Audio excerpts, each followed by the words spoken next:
Being a landlord with a great tenant who pays on time, every single month, and treats your property really well is a super easy and rewarding process, particularly if you have a good relationship with your tenants. However, not all rental stories are hunky dory and have happy endings.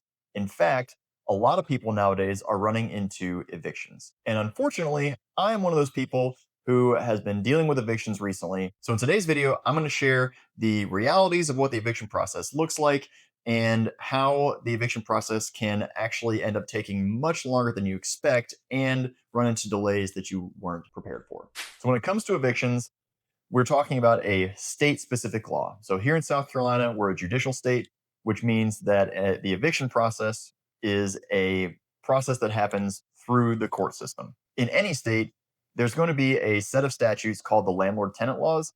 And this is where you're going to find specific information about how to file an eviction and what the process looks like for your specific state. So here in South Carolina, the eviction process does go through a court system, usually the county magistrate court. And it can be pretty simple, but it's really easy for timelines to start stretching out farther and farther and farther. So because the eviction process is a state law and it is a state process, you have to follow the process. There aren't any shortcuts. There are no workarounds. You don't get special status because maybe you are a big box landlord or because you have a special situation or maybe even because you're in the military. None of that stuff really matters. What really matters is how well can you follow the process of the eviction as defined by the state and how well you can have everything documented and the evidence that you can present in this case against your tenant to get them out of your property. So to give you a basic overview of what the eviction process looks like in South Carolina, it all starts with the lease.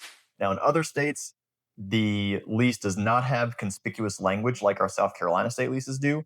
But in South Carolina, on the very first page of the lease, in bold capital letters, there's a statement that says that this lease and these words are conspicuous notice to the tenant that if you do not pay your rent by the 5th day of the month, the landlord reserves the right to start the eviction process. Now, this is helpful for landlords because it means that you don't have to serve an additional notice to let them know that they're late on their rent. The statement is right there in the lease, so that's one step that gets cut out in South Carolina.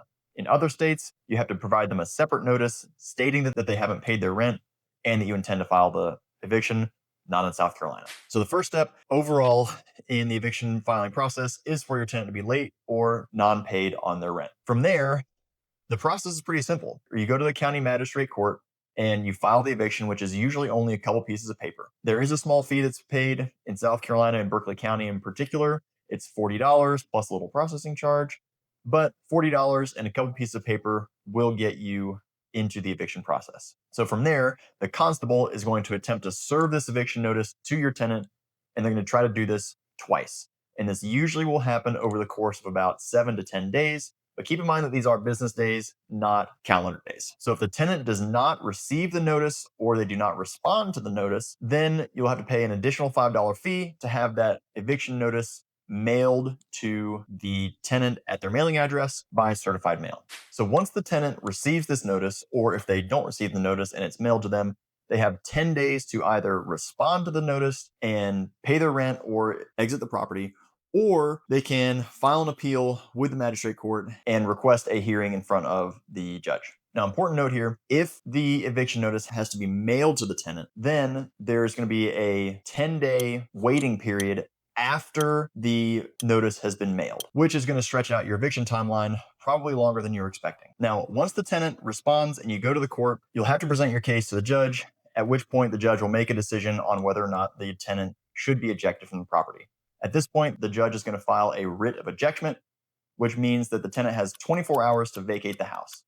During this 24 hours, they have to get all their stuff together. They have to get out of the house completely. And during that next day, the landlord or the property owner and the sheriff will show up to escort the tenant out of the house. Now, an important note here, when the constable or the sheriff shows up to the property with you, the landlord, they're not going to actually help you move all the things out of the house. What they are going to do is just be there to maintain the peace and to maintain a civil atmosphere while you, the landlord, and a crew of people moves all the tenant's items outside of the house and sets it out onto the curb. Sometimes this is called a set out. So at this point, the tenant has been ejected from the property. You now have full custody of the property again. And it's important now to remember to change the locks because you don't want the tenant to go back in and become a squatter in your property after you've just kicked them out. So here is the issue with the eviction process, is that it's typically not the eviction itself that causes a lot of pain for landlords. It's the length of time that it takes for this process to be carried out. So on the best case scenario, you're looking at 5 days of non-paid rent plus 10 days of time for the tenant to respond, plus another 10 to 15 days for a court date. So with all that added up together, you're looking at around 30 to 45 days between the time that you are owed the rent, which is on the first of the month, and when the tenant is actually ejected from the property, which could be up to 45 days later. Now, the problem that landlords are going to run into here is that during that 30 to 45 days, the tenant is still not paying rent. And if the tenant waits or does not respond or is unreachable, then this process is going to stretch out to up to 90 days because of the amount of time that it takes for the mail to arrive at the tenant's house, for the tenant to respond to pass after the mail has arrived at their house.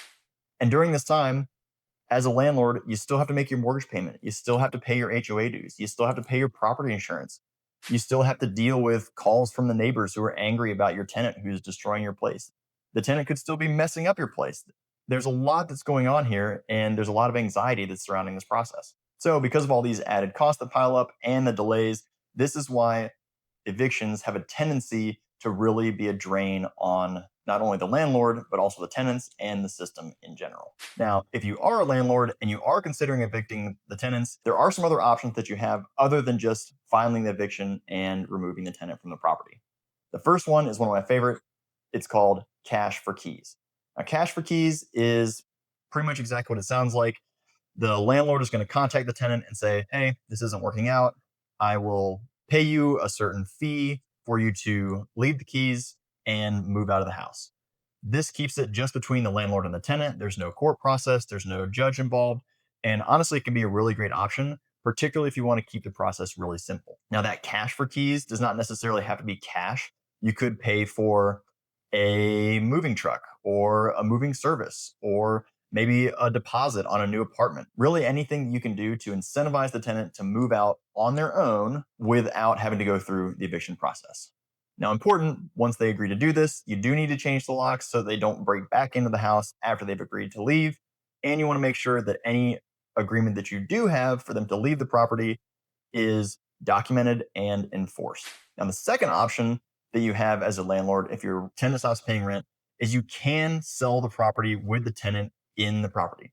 Now, this is going to be difficult because it's going to be tough to find someone who wants to purchase a property with a tenant who's not paying their rent, because then that kind of defeats the purpose of a rental property, right? Because you're ideally looking for someone to cover the cost of your mortgage and maybe put some cash flow in your pocket as well.